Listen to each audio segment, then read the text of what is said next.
Welcome to this Dharma If You Dare bonus episode. We hope you enjoy this soundbite from Duncan and Pawasarat Sensei on how Buddhism worked with the shadow before modern psychology existed to name this aspect of our psyche. And a note of clarification. In the talk, you'll hear them reference Passionate Enlightenment. This is a book by Miranda Shaw on the history of women in Tantric Buddhism.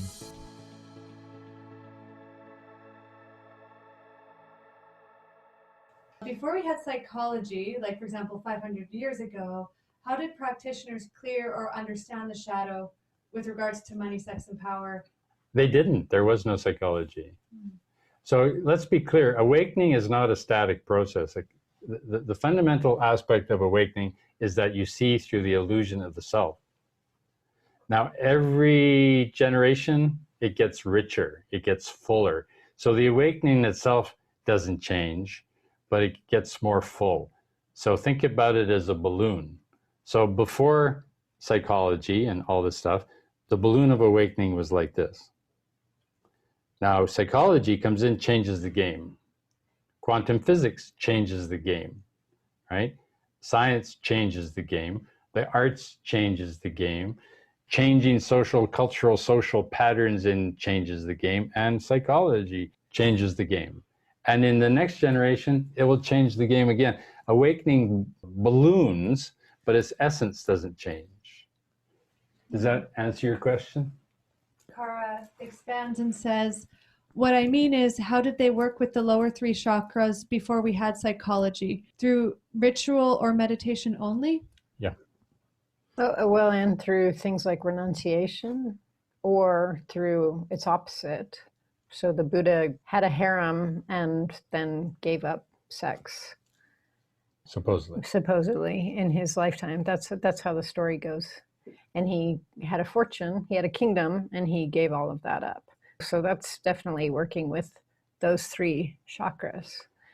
And, you know, people were begging him to stay and everything. So that's the renunciate's path. And then if you look at the stories of the early Vajrayana practitioners, especially the Mahasiddhis, they're just flying in the face of the status quo at that time.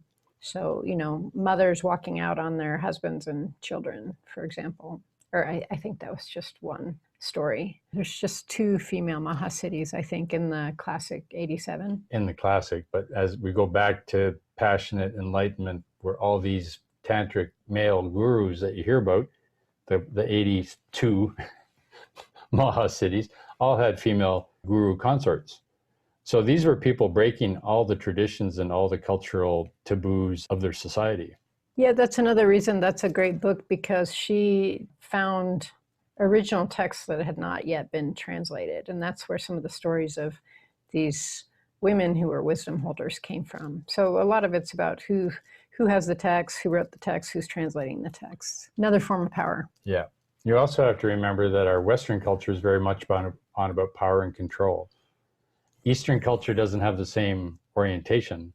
Eastern culture's great constrictions on its people is about agreeing with the social milieu, fitting into the social fabric, right? They don't have the same issues about sex and money necessarily, but they do have it about fitting into the social fabric. So a lot of the Buddhist and Tantric and Hindu practitioners were breaking, the sadhus in Hindu culture, right? We're breaking all the fabric of their cultural paradigm. They did it by going outside. So that would be, for example, having sex with somebody from a lower caste than you. That's another common theme. Or having a teacher from a lower caste, social caste than you. Yeah. Yes. There's still a cult, if you want to call it that, in India, which is non-monogamous. They don't marry.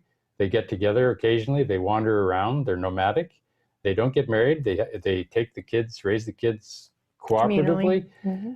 They don't fit into the fabric of the Hindu framework of values and culture and society. So awakening isn't about breaking the rules of your society. Awakening is about transcending the rules of your society. And in some ways, it makes you an outcast. But from a skill and means point of view, right, you have to be in the world, but not of it. You have to know how to give unto Caesar what is Caesar's and still do what you need to do to break free.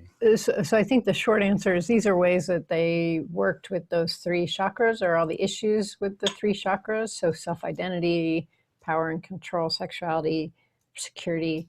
I think the big difference is because there wasn't psychology, they didn't spend a lot of time talking about it and processing it or narrating it. We spend a lot of time narrating our processes, which, can be good, and it can be another kind of eddy that we get lost in, depending on how we use it. I can't say for sure, but I think the swollen balloon, if you want to call it that, in the coming millennium, in the Aquarian age, is going to be a large part about how we organize around human relations, gender, career, etc. So the Piscean age identified around success as kind of like hierarchical and fixed, and relationships are nuclear and all that kind of stuff. I think the swollen balloon in the future is going to be undefined human relationships and undefined identity based on what you do.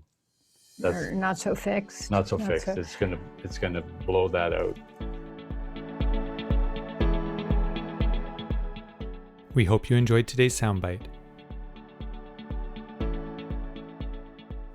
Today's bonus recording covers ideas that Doug and Catherine explore in detail in their best-selling book, Wasteland to Pure Land.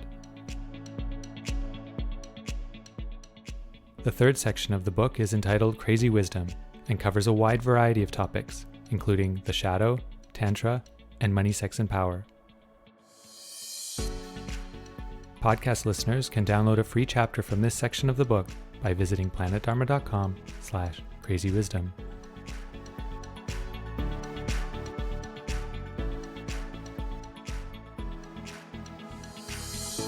See you next time, and may all our efforts benefit all beings.